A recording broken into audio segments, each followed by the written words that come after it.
thank you for joining the Superior Health Quality Alliance Nursing Home Leadership Roundtable, where we continue our series for our two-part presentation.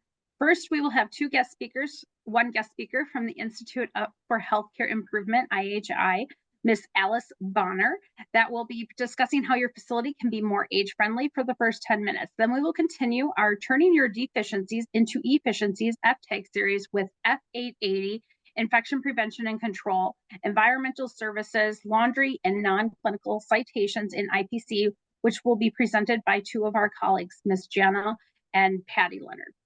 Our team is dedicated to providing valuable insights and practical examples to support your facility in meeting the rigorous standards of F880. So we'll be discussing this. My name is Constance Tedrev, and I am a quality improvement advisor with Superior Health Quality Alliance, and I am accompanied by a few of my colleagues, Ms. Mikesha Plesko, Tabitha, I believe is here, and Margaret de Olaveda, as well as our guest speakers, Ms. Alice Bonner and Ms. Jana Boughton and Ms. Patricia Leonard.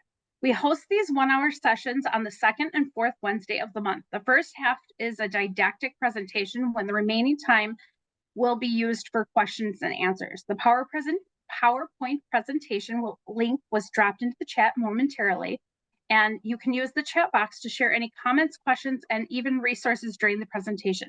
Besides learning from our speakers, we learn from each other and our peers. Towards the end of today's event, we will also put an evaluation in the chat link that only takes 1 to 2 minutes to complete. We use your evaluations to help us give you a better experience. I will now let Ms. Alice Bonner have the floor to ensure we have plenty of time for both presentations. The floor is all yours. Wonderful. Thank you so much. And hello, everybody. I'm very glad to be here today representing myself and my colleague, Amanda Meyer, and talking to you about the age-friendly health systems and how nursing homes can participate in our current action community. We're very excited. We have more nursing homes in this action community now than we ever have in the past. So we're here to tell you about it and hope that some of you, or maybe all of you, will think about joining the current action community. If you haven't heard much about age-friendly health systems, it's an entire movement across the United States and internationally, and it's guided by an essential set of 4 principles, the 4 M's. I'll talk about that. It causes no harms, and it's consistent with what matters to the older person, not their daughter, not their nephew, the older person themselves. Here's our standard logo about what the 4 M's are. And again, it's core issues that hang together. It builds on an evidence base that's already there. It's probably things you're already doing with the team, but the components really fit together. And so it's important to think about them. It's what matters: medication, mentation or the mind, and mobility. There are 2 real big phases of age-friendly. It's not super complicated. And by the way, I'm a nurse and a nurse practitioner, and I've spent 40 years working in nursing homes. So again, the first thing that we do with age-friendly is we say we want to assess each person, each older adult, and then we want to act on what we find. And what this slide is showing you is, okay, so if we say we're going to ask what matters to somebody, then we're going to align it in the care plan. We're going to make sure we document what matters in the care plan and that it translates to the delivery of care. So again, with older adults, one of the things that we've done is I was part of a group that worked with about 5 or 6 nursing homes, and we developed a guide to age-friendly care for people who live in nursing homes. So it's very specific to nursing homes. And, you know, when we did this with the nursing homes that are actually practicing now, they said, oh, the guide's too long. It's not usable. And so we created, at their recommendation, a workbook. And so the workbook is only about 20 or 25 pages, which still sounds like a lot, but it has a lot of templates and easy to use tools and resources. So again, these are things you can find on our website. They're free, they're open access, and it can really help guide the team along the way. So this is the workbook that I just talked about. And again, these are tools that guide you through the beginning parts of the process. You might say to yourself, well, where do we get started? Well, you know, the workbook says, here's a practical way. Here's some printable worksheets that you can use. And again, it was developed with a whole team of people, including people, I would imagine, like yourselves, people who are actually in practice in nursing homes right now. So even though I'm talking about our current action community, which we think is a really great way for nursing homes to get involved, because you get a lot of peer-to-peer sharing. I was saying before we opened up the call that, we have these separate calls during the action community that are just a couple of us getting together, myself, Joanne Reif-Snyder, who's a national consultant, and we just talk with nursing homes about how you're doing things in your nursing homes. How did you get started with age-friendly health systems? How did you get your team involved? All those practical things. But if the action communities, which are, a series for 7 months of monthly calls for about an hour each month, and different people can be on those calls. It doesn't have to be the director of nurses or the licensed nursing home administrator. It could be a nurse manager, it could be a social worker. We encourage certified nursing assistants to join.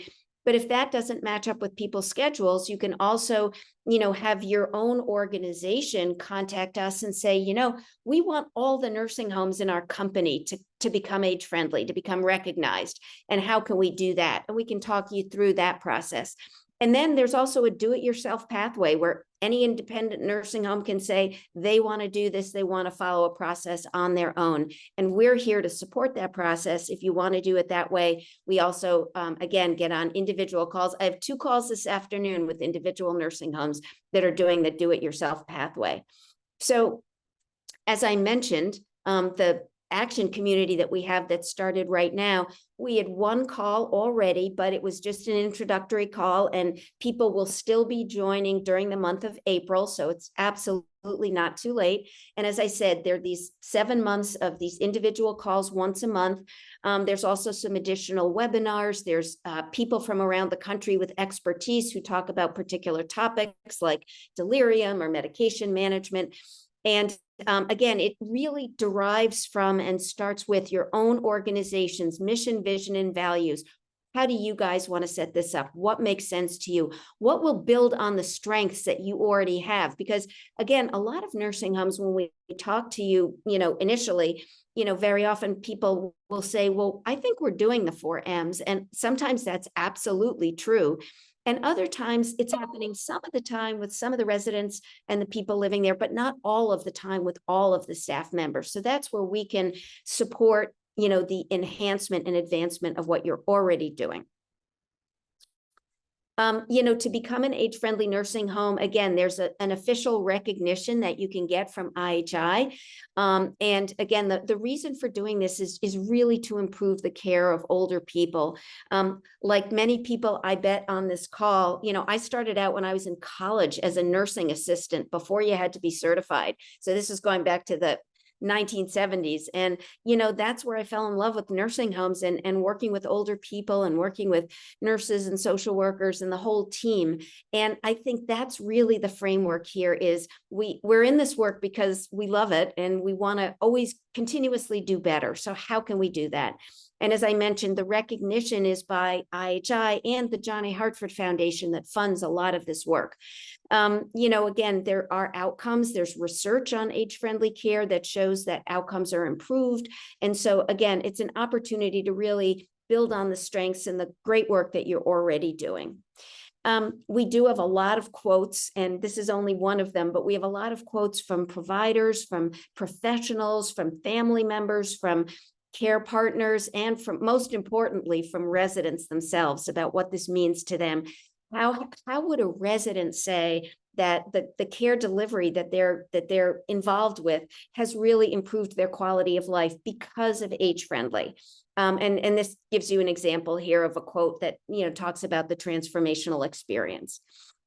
In the guide and the workbook, there are case studies, and we also have these posted on our website. So if you said, oh gosh, I'm not sure, I don't really understand how age friendly, if we implement it here, how's that really going to change our care processes and our protocols? These are examples from nursing homes that actually did it.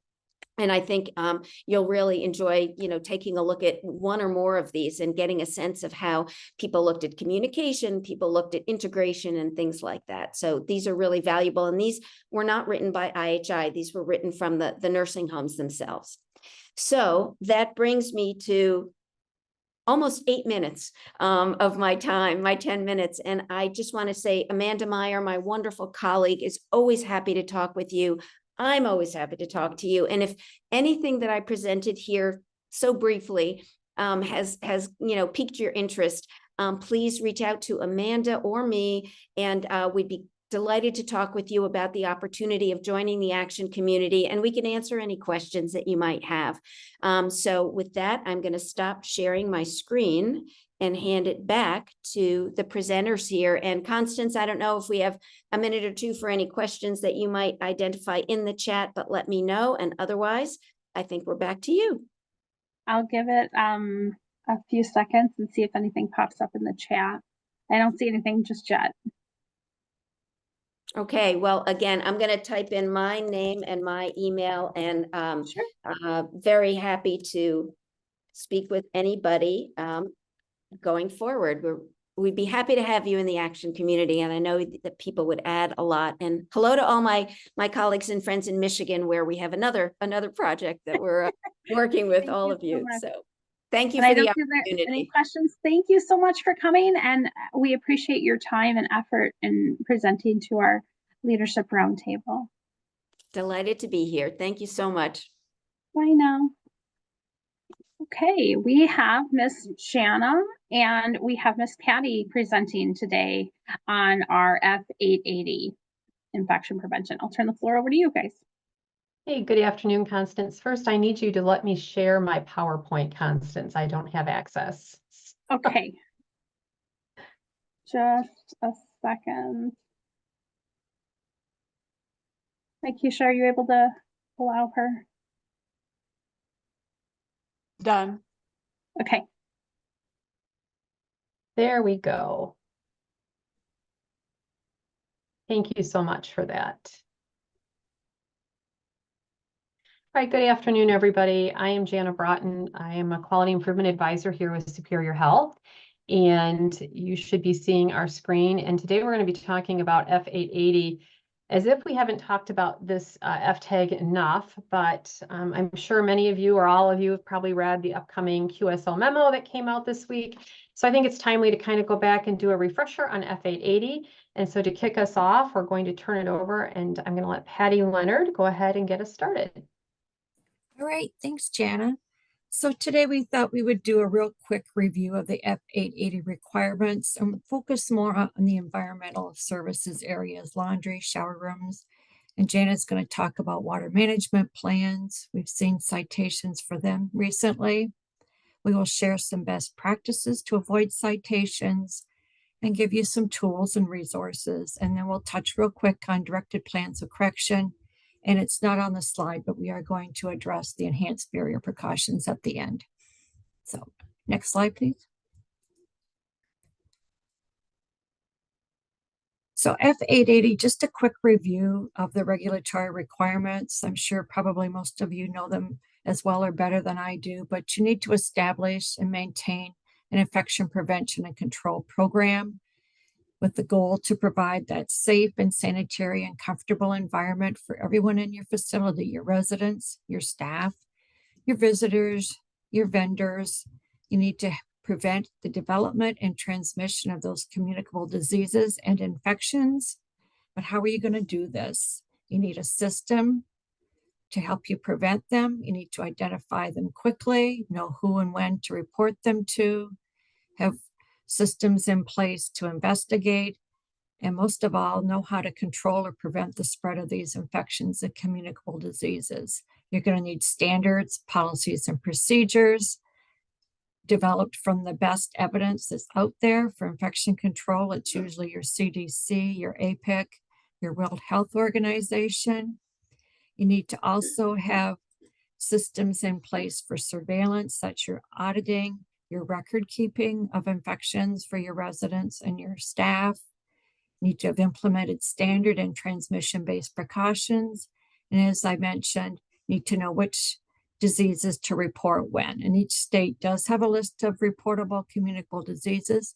If you don't have a list, by all means, put it in chat and we'll make sure that we get one to you. Next slide, Jana.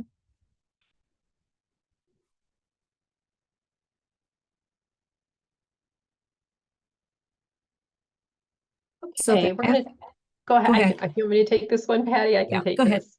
Yeah. So F880, frequently cited on skilled nursing facility surveys. It's always in the top 10 list of most frequently cited deficient practices. It's right up there with the reporting to NHSN, which, by the way, if you are reading the information that came out this week, that's going to be one of the data sites or data submissions that are going to be required for quality improvement or your quality reporting measures and your payment measures. So again, F880 is always in the top 10. In the Chicago region, it continues to have the highest number of F880 citations nationally, with 452 sites given since the beginning of fiscal year 24.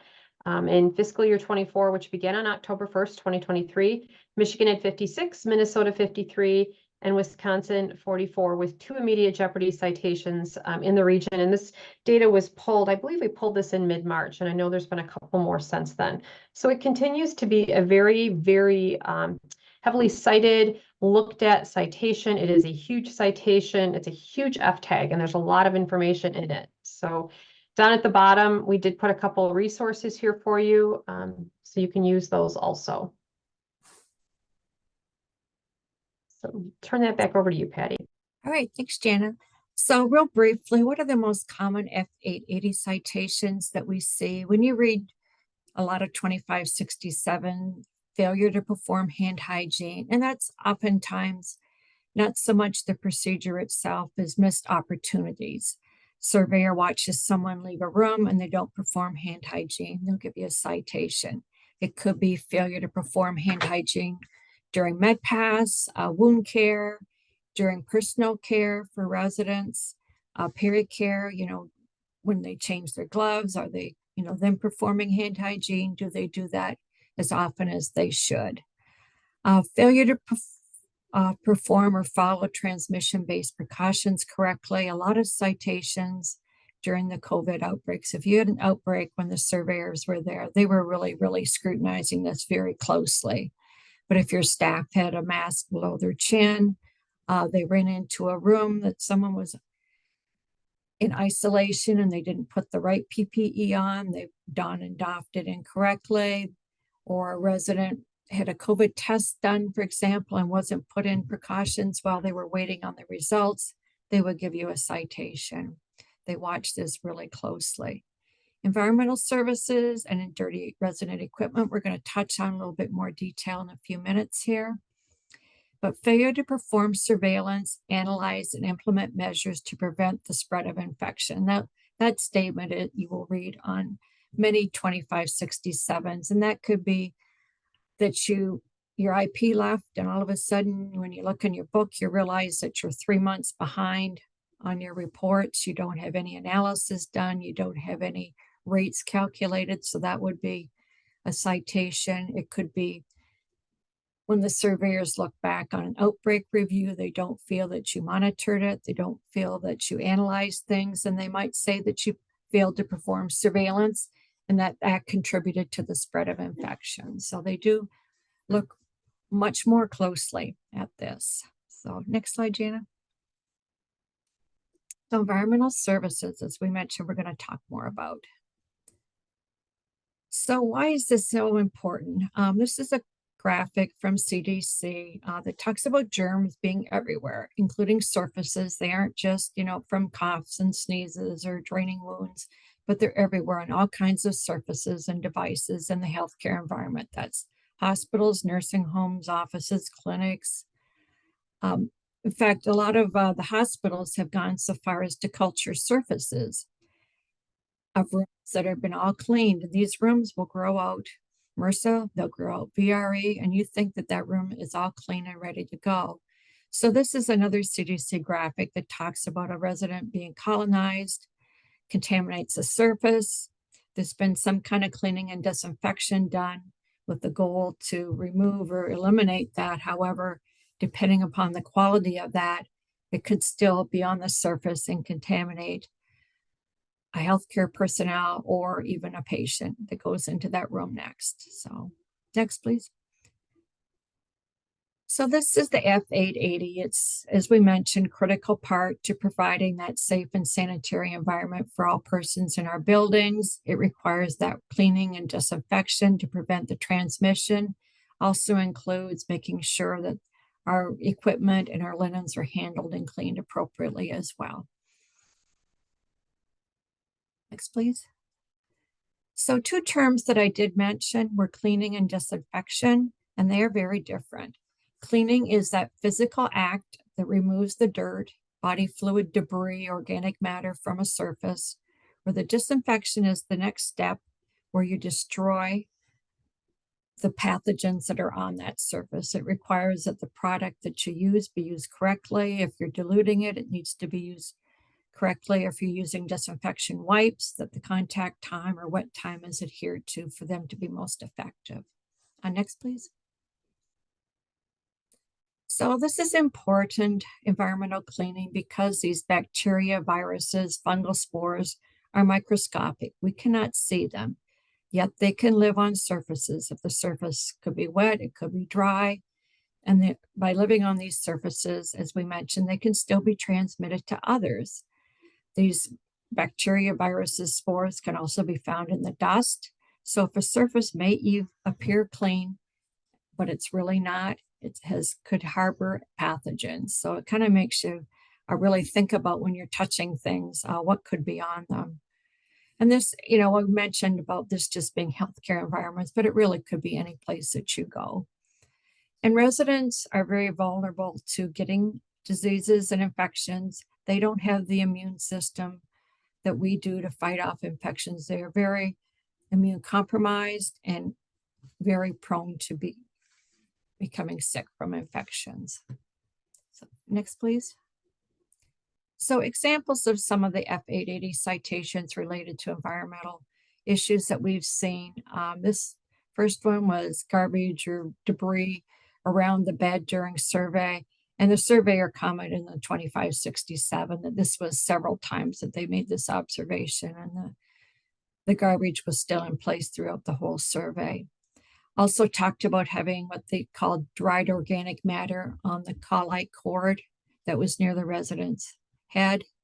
Resident's over bed table was sticky. The resident asked that it had been that way for several days. Equipment, tube fitting poles had what looked like dried tube fitting formula on them. It could be a Hoyer lift that was dirty, many pieces of your equipment, your wheelchairs especially. So, next, please. So things to consider. Do your staff know how to use your wipes? We talked about that a little bit. And what about microfiber cleaning products? That would be your microfiber cloths and mop heads. That's best practice to use them.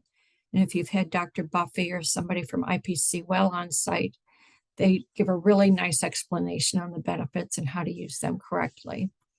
And then the other thing, which we will talk more about, would be doing surveillance audits, observations to make sure that your staff is following your policies and procedures correctly. And then annual competencies, Jan is going to touch on as well. Next, please. This is from the EPA that talks about the safe and effective use of disinfection or disinfectants, just the procedures to follow. It might be something nice that you might want to use for an in-service or to just hand out for your staff, but we wanted to include that for you.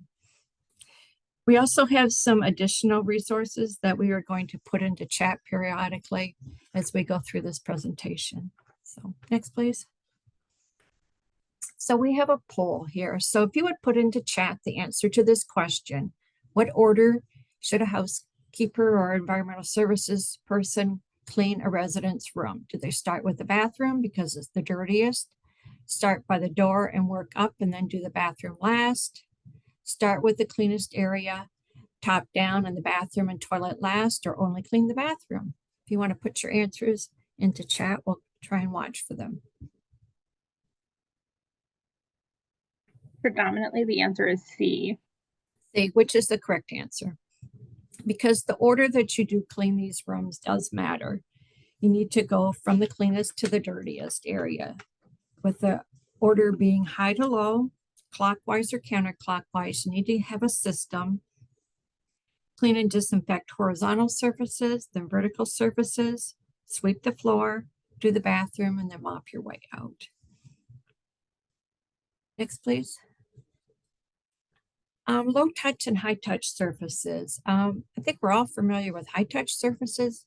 If you did a outbreak review or ICAR with most of us, we talk about the frequency of cleaning and disinfection of your high touch surfaces. And those surfaces are areas that are touched often, just what it says: bed rails, doorknobs, those railings in the hallway, light switches, PT equipment, areas that the push on the doors, those type of things. Those areas are touched frequently by a lot of people and need to be disinfected at least daily or more often if you can manage it, especially during some kind of an outbreak.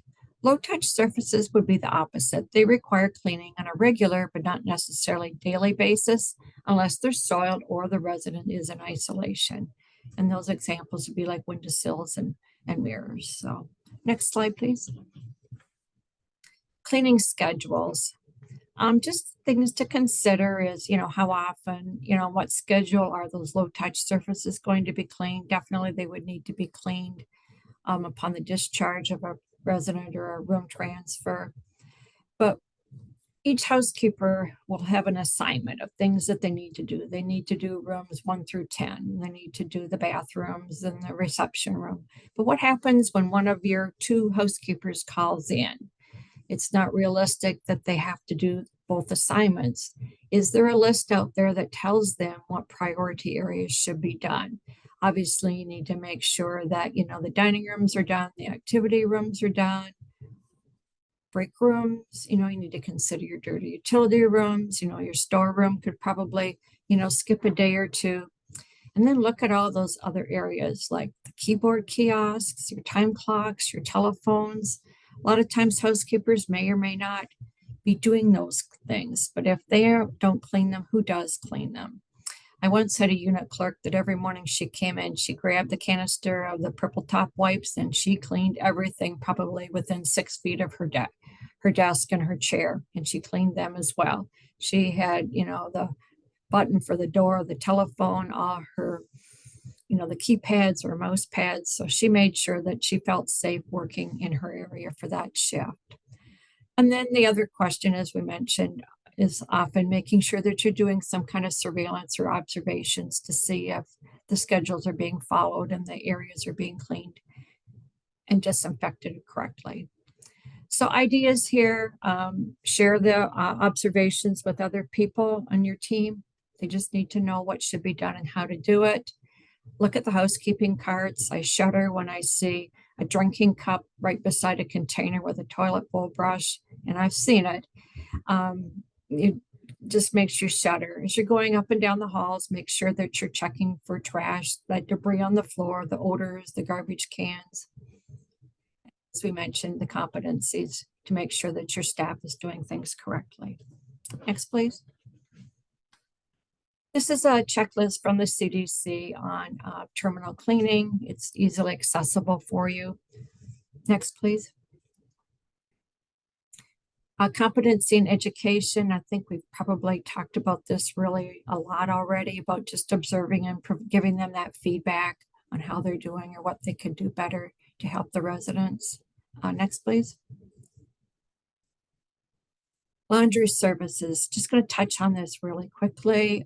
Linens, as you well know, are contaminated with all kinds of blood, stool, vomit, urine, body fluids, food, all kinds of things. So they need to be handled correctly. Staff needs to make sure that they wear gloves so that they don't expose themselves and that they don't shake the linen so all these pathogens go into the air. Make sure that they don't carry them next to their bodies and that all the staff in the laundry room is wearing the appropriate PPE and that all your procedures are followed for the washing and the drying, and that any kind of transport of linens and resident clothing is done to protect those things from being contaminated. Next, please. Citations also include that hand hygiene. Laundry staff delivering clothing to a room didn't do hand hygiene as they left the room. Linen in the shower room uncovered.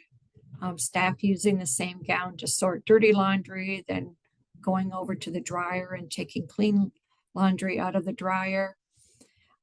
beverages on the clean linen folding table, and a dirty fan. Keisha, I think, just put into the chat for us a couple of resources. There's an audit form that I don't believe is in the slides on the laundry, as well as I found a tip sheet to help your programs. So avoiding citations, again, education with the surveillance, making sure that the PPE is available, making sure your washer and dryer maintenance is up to date and with records of that and all the temperatures and other requirements for your washing and your dryer. And when you find issues, talk to the staff, sit down with them, do a root cause analysis. They will be able to tell you what happened and why. And it could be something that we just don't know about, and help them and involve them in the solutions. Next, please. Shower rooms. So what does your shower room look like? When I made this list, I just kind of envisioned mine when I had walked through it. I'm a director of nursing by background, but when you go in there, look, is there dirty linen on the floor, unlabeled personal care items on the counters? What about broken tile? Is there any mold? What's the shower curtain look like? You need to make sure that the cleaning and disinfection products are available and when not in use can be locked up for safety. Make sure that there's alcohol hand rub available. And look at what kind of extra items are stored in the shower room. Is that the home for unclaimed clothing or extra equipment? I know everybody's space challenged, but the shower room is really not the place for those things. Next, please. So citations could be from any one of those things that I listed before, but definitely make sure that any kind of structural problems are addressed with your maintenance, like, get the mold remediated, fix the broken tile, fix the leaky plumbing. Those things definitely don't look good when the surveyor sticks their head in the door to look in your shower room. But you should also check this area periodically as well. Next, please. And some of those things we already mentioned about how to avoid these citations. Make sure that the staff is cleaning and disinfecting that shared shower chair or shower bed.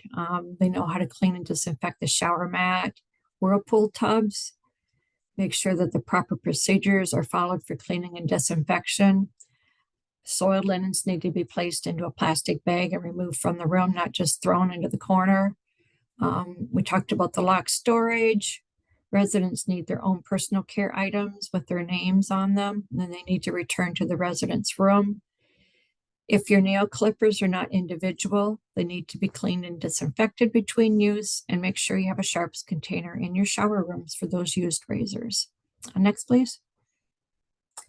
So any questions on what I've gone over? I kind of did this quickly, but I wanted to leave enough time for Jana and for the discussion on enhanced barrier precautions. I don't see any questions coming in the chat yet, Patty, so I'm going to go Okay. ahead Yeah, go and ahead. jump in and get started. So we're going to talk about water management programs. We have been seeing an uptick in citations on Legionella and water management programs, Legionella education and Legionella testing for your water and monitoring respiratory illnesses and respiratory viruses of an unknown source, leading to high-level citations for facilities if Legionella is detected. And I will share that last week I was doing a little bit of research, just it popped up in my email. We get emails from CDC and other locations. The CDC last week published actually a big article about Legionella, and it was picked up by the Associated Press, and it was in my actual local newspaper, talking about where microorganisms grow in your water sources. And so there is it's becoming more and more focused, and people are becoming more and more aware of the need to have water management programs in place, and specifically about microfilms. So your water management program has to be a formal process, and I underlined and highlighted here that it has to be documented. Simply stating that you have a water management program isn't enough. And if that water management program lies with your facilities director, your maintenance director, and it really isn't a program per se, but a person managing your water testing, then you don't have a formal water management program. And if you read an F880, it talks about and it teases out the different aspects of what a water management program must have. It must be a formal process, i.e. a meeting that is documented where you talk about and you review your auditing, you review your water testing, you review your flow documentation, and any running of faucets in vacant areas of the building. It needs to be interdisciplinary. It needs to include a flow diagram for the building that is up to date. So if a room is taken offline and you've turned water off in that room, you need to make sure that that's identified on your flow diagram.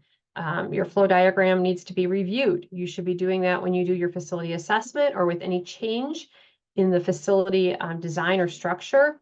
And then your testing and monitoring should be included in your QAPI program. The testing and monitoring results should be part of QAPI, and there needs to be a root cause analysis and action plan if any organisms are identified or breaks in your testing and monitoring process do occur. So if, for example, if your maintenance guy was the person doing that testing or controlling that testing process and they leave, you need to have a practice in place or a process in place to not miss. And if you do miss, you need to put it into your QAPI, do a root cause, and readjust your process to make sure it doesn't happen again. Surveyors are asking infection preventionists about water management, and they're tagging it right in your 2567. And you know, I love it when I always loved it as an administrator when I got quoted. So make sure that you are communicating this, that you do have a meeting with at least your administrator, your facilities director, your infection preventionist, and key people in your building to identify your water management program. So here's some audits to review. Administrators, these are some things to consider. You might want to go look at your flow diagram, make sure it's up to date, and review it. I would review it and date it with the review, and I would put it in your copy that the flow diagram was reviewed at QAPI and give everybody an opportunity to review it and sign off on it. And if you're completing temperatures and running water, are you doing the running water testing and the temperature testing per process? And if not, why? Identify that, root cause it, and get a QAPI in place. Do some audits and some education. And do your staff understand the basics of respiratory pathogens such as Pontiac fever, which is linked to Legionella? And if not, or if the only time that they're getting anything about water safety is at hire, you really need to make sure that this is included in your annual trainings and competencies for your staff. And if your facility is a facility that is linked to a water system in, for example, a life plan community, a continuing care community where you have assisted living, independent living, and you're all operating on the same water system, what are you doing to test those areas outside of the skilled nursing if that water flows in and out of your skilled nursing? 3 areas that grow Legionella, according to the CDC, that have the highest amounts of Legionella are healthcare facilities, hospitals and long-term care nursing facilities, followed by apartments and senior independent living. And what they're hypothesizing is that during COVID, we had a lot of independent living apartments that were left vacant. The water was not ran, and that, you know, they started to get microfilms built up in them, and you started to see an influx of Legionella in those environments.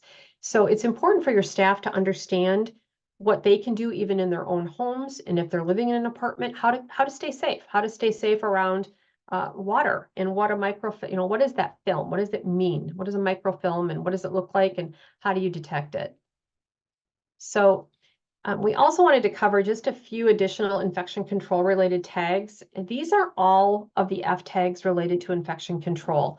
I know we often live in F880, but we don't talk about all of these other 800 level tags. And so just make sure that you, as a team, as a QAPI team, administrator, DON, infection preventionist, that you're familiar with all of these tags. Antibiotic stewardship, we're seeing an uptick in F881. And I'm also seeing a little bit of an uptick when you look at this with F882. Some survey teams, and we're starting to see in different regions of the country, are really looking at who the infection preventionist is and how many hours are actually being delegated. I did recently read a 2567 outside of our region, in the Atlanta region, where they took your PBJ report and linked it to your infection preventionist, the person designated. They linked it to the infection preventionist and looked at how many hours that infection preventionist actually worked on the floor as a nurse versus worked as an IP, and the facility got a high level tag because of an outbreak of influenza, because they did not have their infection preventionist working for the amount of hours that the surveyors in the survey, or the F882 states that you should be having an infection preventionist. So pay attention to these F tags. We did put the state operation manual appendix PP down at the bottom. If you have any questions about the F tags or you want to do a deeper dive with them, we certainly are willing to do that with you. Patty and I both are pretty well versed, as are all the folks on this call from Superior Health, in how to help with these F tags. All right. The last one I do want to talk about is F945, staff training and competency. Staff training and competency around infection control was teased out of F880 in the last round of updates to the SOM in 2023. This happened kind of quietly and subtly. We were still in the middle of the pandemic when they rolled this out, and I think some people were caught off guard by it and aren't aware that F945 exists as a separate standalone tag around staff education for infection control. The F tag states all staff and including any contract staff. And the definition of contract staff is agency staff, staff working in your building on a temporary basis, one shift as a contract staff person. If they are providing care to your residents, they are included in this F tag. And what the education must include is surveillance, reporting of potential infections, who they report it to, basic transmission-based precautions, including enhanced barrier precautions now, and the training should be assessed and reviewed frequently to assure it's up to date and matches your facility assessment. And you need to document this review. So going back to the contract staff conversation, I know a lot of facilities rely heavily on agency staffing for nurses and nursing assistants. You need to have a process in place to make sure that that staff that are coming into your building on a temporary basis, that you have either verified their competency around F880 and infection control, or that you've provided them with education around your facility-specific requirements for F880, such as PPE donning and doffing, fit testing of N95s. We have seen facilities getting tagged for fit testing of N95s to the N95 utilized in that particular building. So, and it was agency staff not being fit tested to the N95 used by that facility. So make sure that you look at this F tag, that you talk about this with your administrator if they're not on the call, with your director of nursing, about how you get to be, how are you going to rely or how are you going to be in compliance with this F tag. And if you need some resources or support, reach out to us, because this is an F tag that we've worked with a couple facilities on in relationship to directed plans of correction. Which brings us to the next tag. And I think Patty and I are going to tag team on this one a little bit. Superior Health does provide directed plan of correction support for facilities that have received both an F880 tag and a vaccination tag around COVID vaccination reporting and providing. And so if you get a directed plan of correction from a survey for F880 and F886, and the scope of severity of F880, it has to be, in order for you to get a DPOC or to qualify for a DPOC from a surveyor, F880 needs to be at a level 2 and F887 needs to be at any level. And it's F887, I apologize, not F886. It's very confusing, these numbers, all these F tags.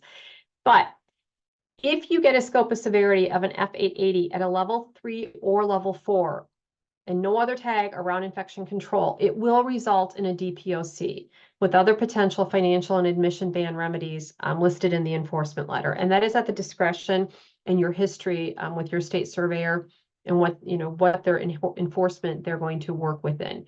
We are seeing in our region F880 being cited at a level 2 frequently, but when it does hit a level 3 or level 4, the directed plan of correction enforcement letters vary from surveyor to surveyor.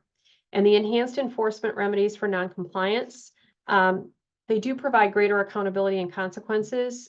So I think it's really important for you as a team to recognize what the outcome of F880 can be. If it's what is the citation at a high level, what it could result in for your facility. But if you do get a directed plan of correction enforcement letter, the first thing that I'm going to ask you to do, if you are not going to be utilizing a paid consultant to help you with your directed plan of correction, in your enforcement letter, it should tell you to contact Superior Health or that we're available for resources. We have right on our website a link that you can go to for directed plan of correction. If you go right to the face page of our website, it will tell you, you can link on that, click on it and take it to us, fill it out, and we respond within 24 hours to start supporting you with directed plans of correction. Jana, So, we put that into the chat for them. Oh, link. perfect. And they did Yep. drop that into the chat. And so these are the elements of a DPOC. Each state agency specifies the requirements for the directed plan of correction in the enforcement letter. Like I said, it does vary surveyor to survey team to survey team, state agency to state agency. And your enforcement letter usually spells out the specific actions that you must take as part of your plan of correction. And it usually includes working with a quality improvement organization or other qualified consultant to complete a root cause, develop an action plan, and implement other corrective actions as appropriate. And then we work with you, we help you with the root cause analysis, developing your action plan and an education plan, and then the resources to do that. And we can be as involved as needed based on that enforcement letter. Sometimes they give us very specific directions also in the enforcement letters. So infection surveillance or infection survey findings related to many other areas of care. So we just wanted to make you aware that if you're going to have a survey, or if you're in a survey and you're getting tagged on a pressure injury, it can lead to an investigation of your infection prevention practices and other tags, such as care planning, quality of care, education, others. And you're aware of that. I know that's not something that's new to everybody, but just as a reminder, F880, we often see it linked as a secondary citation to quality of care or other findings on a survey. And another example is like the staff's failure to perform hand hygiene during any aspect, whether it's housekeeping, laundry, dining, nursing, activities. We saw an activity professional that didn't perform hand hygiene per policy. They followed that person or watched that person going in and out of resident rooms and touching surfaces, and the facility got an F880 tag. So it's really important to think about hand hygiene globally when you're talking about infection prevention.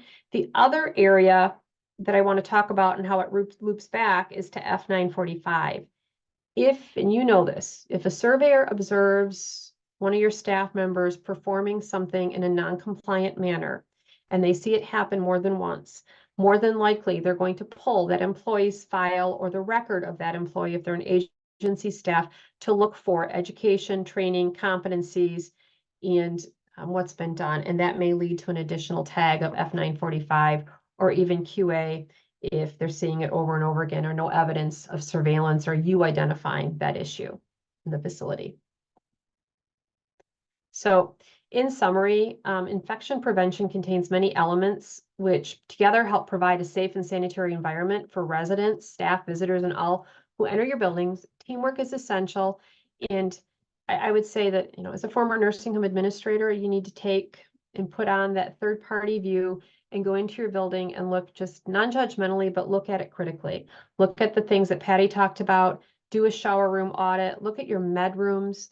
What do they look like? When was the last time the temperature log was checked in your med room? Is that reported out? What are you looking at for surveillance? What are your high risks and your low risks around? And what are you doing about it? I guess that's kind of where we are at with, infection control. It's just really, again, taking a fresh look at what's going on in your building outside of just COVID specific infection control, which has unfortunately been the focus of everybody for 4 years. So I think, Patty, you dropped this article in here, or was this the one that I dropped in? No, I put that in there. I found that. I liked it because it was current. It was published just last year. And basically it just says that don't assume that your staff knows the whys of the things they're supposed to be doing or even know how to do it. It just talks about having really clear and concise and infection control and prevention education for them. It's just a short read. Here is a multitude of resources that we added for you.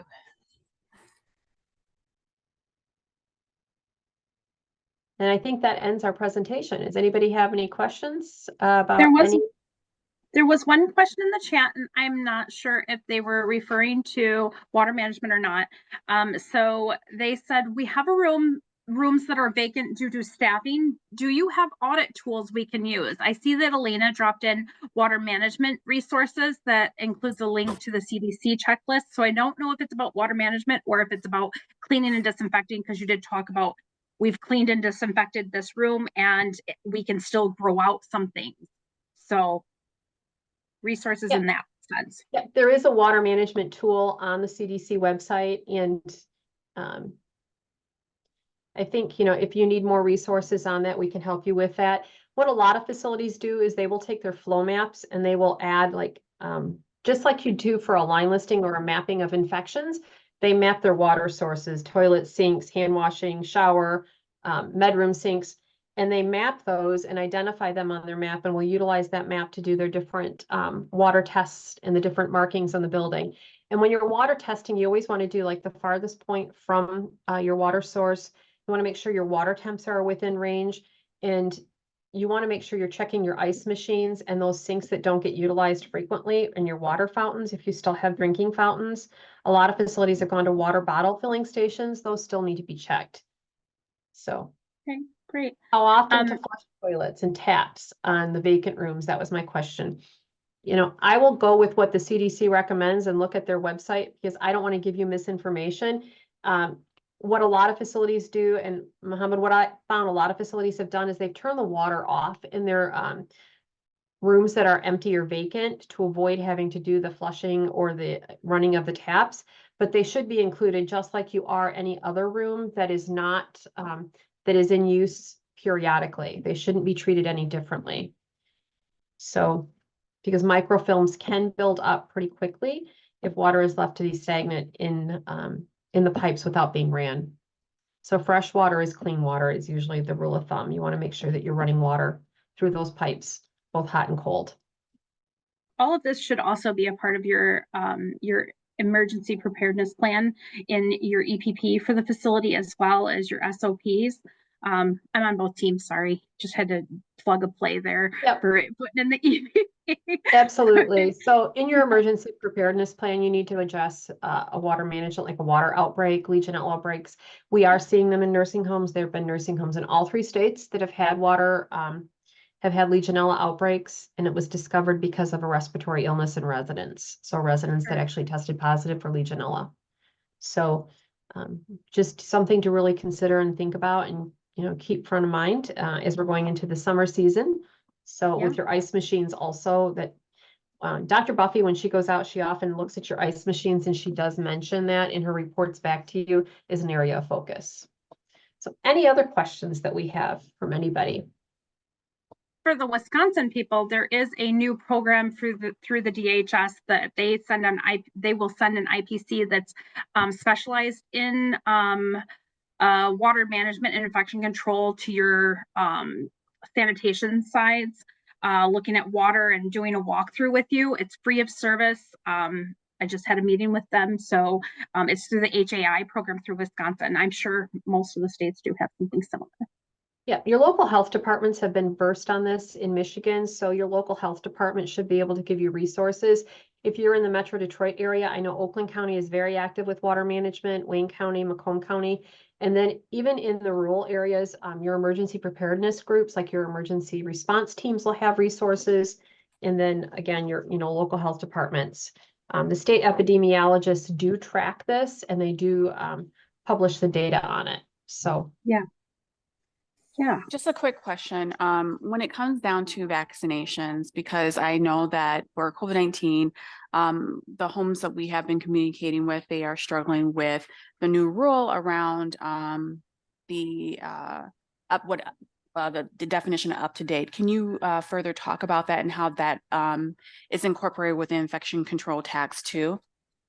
Absolutely. So the up to date definition for vaccines, as you know, came out that anyone over age 65, and I know, Elena, you're on this call, and there's language that they use that should include, they should be receiving another vaccine regarding COVID-19. And so Elena just dropped the up-to-date definition in the chat. And I know that NHSN is going to be, or has published, the up-to-date definition. I don't know, Elena, if you want to drop in the date or tell us when, have you found out when NHSN was going to be updated?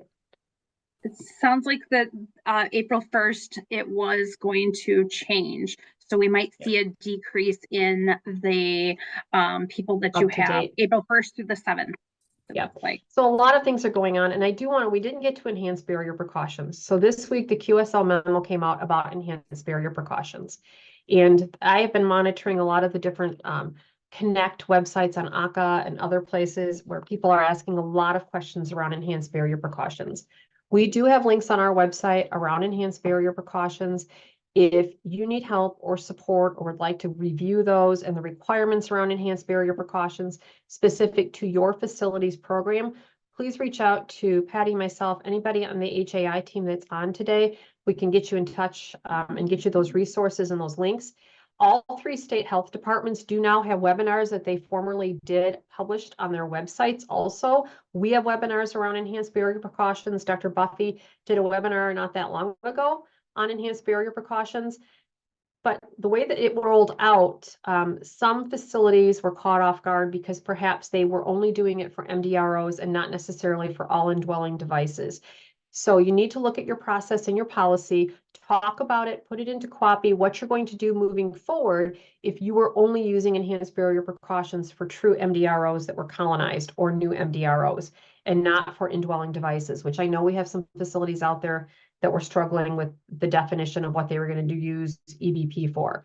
Go ahead, roll it out. It is new to everybody. Some survey teams are surveying to enhance barrier precautions. We have seen it tagged under F880 already in the last 12 months, but very rare situations with it. But now it will be part of F880. There will be language coming out in the SOM. I do expect to see that here shortly in regards to enhanced barrier precautions and the use of them for colonized new MDROs and indwelling devices. And then your policies and processes should match what's in F880. So is there any questions around enhanced barrier precautions that anybody has at this time? And if you do, you can go ahead, drop them in the chat. You can drop into chat how comfortable you feel with the new enhanced barrier precautions as well, on a level of comfortable or not comfortable at all, or somewhere in between. Somewhere in between, Mr. Wayne. Okay, feel free to reach out to us. Any one of the people that is on this call from Superior Health, myself, Patty, or Jana, any one of us can get you to the right assistance with that as well. Now, I would encourage you also, if you're really concerned about it, reach out to your health department for resources and make sure that you're in line with what your health department's expectations are, because they are your ultimate authority on infections and infection control.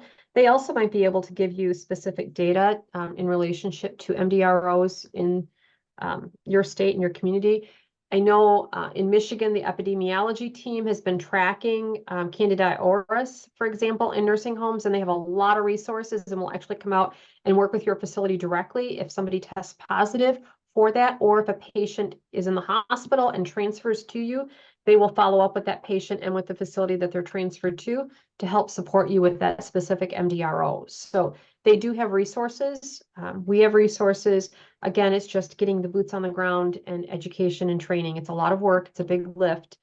But unfortunately, at this point in time, it is going to be included in F880 moving forward. So. Well, I want to say thank you to we've recently ended a 2-year trial of EBP. Clinical judgment of staff varies widely when it comes to what activities require gown, said Elizabeth Manuel. Yeah, Elizabeth, I'm right there with you. I think this is a conversation that we've even talked about, because the definition of what is a high contact activity, what does that really look like? And I think, that again, they're not giving us a real good definition of that when you're looking at the new QSL memo. They tried to define it. I foresee that this is going to be defined as surveys occur and people are looking at it, and it's going to be one of those, I think it's going to be one of those areas that morphs into a more defined, unfortunately, F-tag as we progress through the rollout of enhanced barrier precaution requirements. Looks like we're at time. I want to thank everybody that was speaking today, Miss Alice Bonner, Miss Jana Boughton, Miss Patty Leonard. We appreciate you presenting on this topic, and hopefully you all feel much more comfortable with age-friendly care and preventing deficiencies in F880. Before we conclude, I want to tell you about our next presentation. You can join us for our next roundtable on April 10th, 2024, where we will explore F684 treatment services to prevent and heal pressure injuries. Another presentation that our leadership is interested in talking about and telling you about is that we have an upcoming Recognizing Residents Changing Condition presentation on April 17th, 2024 at 1 to 2 p.m. Central Time, 2 to 3 Eastern Standard Time. And we can send out the link if you're interested in that.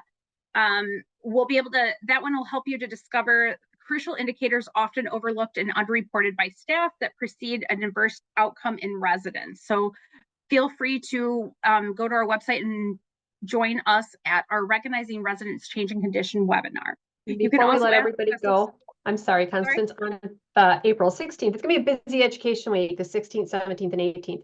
On the 16th, there will be a webinar for those of you that use PCC. We're going to be specifically talking to you and your MDS coordinators about utilizing your PCC data to do surveillance and audit of accuracy diagnosis coding on your MDS.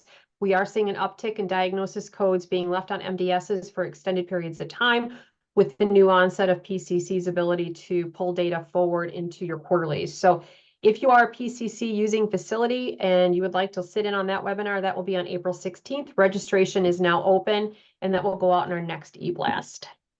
Thank you so much. Before you exit, please click the link that's been dropped into the chat for the event evaluation. We use that information to better present to you all. Thank you for joining us and have a great day. We'll see you in 2 weeks.